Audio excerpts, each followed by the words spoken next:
We're now going to focus on just a brief introduction to some of the equipment that you might need when you inseminate cows and the actual technique. So this is pictures just looking at some of the equipment, and we can see a typical AI gun, a straw, and an external sheath that would fit over the AI gun to provide a sterile environment for the semen. Usually we have some obstetrical lubricant, gloves, some sort of thawing flask, and this can all be put into a container, and you can use that to transport your equipment around. The actual technique, initially we'll wipe the cow's vulva with a paper towel to make sure it's clean. We'll place our arm into the rectum, and we will then insert the gun into the vagina, and making sure to elevate it a little bit dorsally so that we don't pass it into the opening of the urethra. We then grasp the cervix with our hand, and then we position the insemination gun into the external os of the cervix, and then with the hand that's clasping the cervix, we then manipulate the cervix and assist the insemination gun to pass through the cervical rings that form a bit of a barrier to the AI gun. Once the gun passes through the internal os of the cervix, we generally stop and then deposit all of the semen into the uterine body. The uterine body in most cows is quite short, only sort of in the order of 2 to 3 centimeters, sometimes less in younger animals.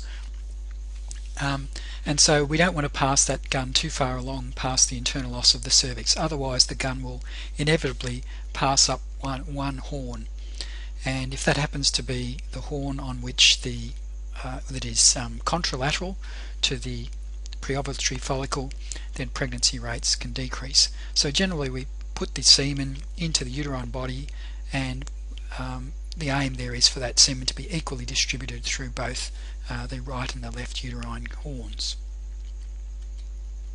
So this is just an illustration of that. The cervix has been grasped, the insemination gun is being passed through the cervical rings. Here's the external os of the cervix, here's the internal os.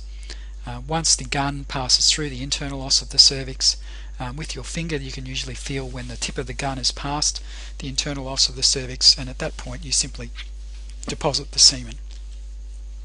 This is an illustration of what you're aiming to do, that is to deposit the semen such that you get an equal distribution of semen between both uterine horns.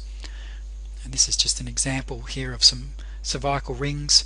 And here we're putting the gun through, and we're just through the internal os of the cervix, and this is where you want to deposit the semen.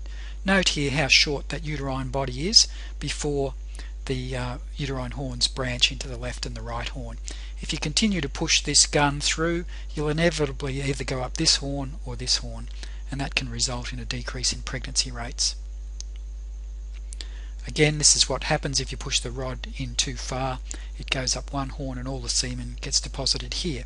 That's okay if the preovulatory follicle is here, but it's not okay if the preovulatory follicle is on the other side, and you'll get a decrease in pregnancy rates. This is just showing an illustration using some radio-opaque material. Again, showing you just going through the internal os of the cervix, depositing the semen, you're getting an equal distribution of sebum. If you push that gun too far, you'll deposit that semen into one horn rather than getting an equal distribution of semen. So again, for this section here, you should review the technique that's used for the rectovaginal technique for insemination of semen in cattle. You should know where that semen should be deposited, and then you should be able to answer these questions. When we look at this question, the correct site for the deposition of semen into the reproductive tract of cows using artificial insemination in order to obtain optimal pregnancy rates is the vagina. No, you'll get a decrease in pregnancy rates if you deposit semen into the vagina using the doses of semen that are normally cryopreserved. The cervix, no, you'll get a reduction in pregnancy rates here. Depositing half in the cervix and half in the uterine body, again, no. The aim is to deposit that semen into the uterine body and not into a uterine horn, into the uterine body, so D is the answer here. What's the impact on fertility of inserting the insemination gun too far through the internal os of the cervix when inseminating cows in terms of pregnancy rates? Explain your reasoning. Well, if you push that rod too far through, pregnancy rates may decrease. And this is because in some of those cows the semen will be deposited contralateral to the ovulating oocyte, and so the opportunity for fertilisation will be less, and so you get a reduction in pregnancy rates. So when we're aiming to inseminate cows, we should be inseminating them in through to the body of the uterus only.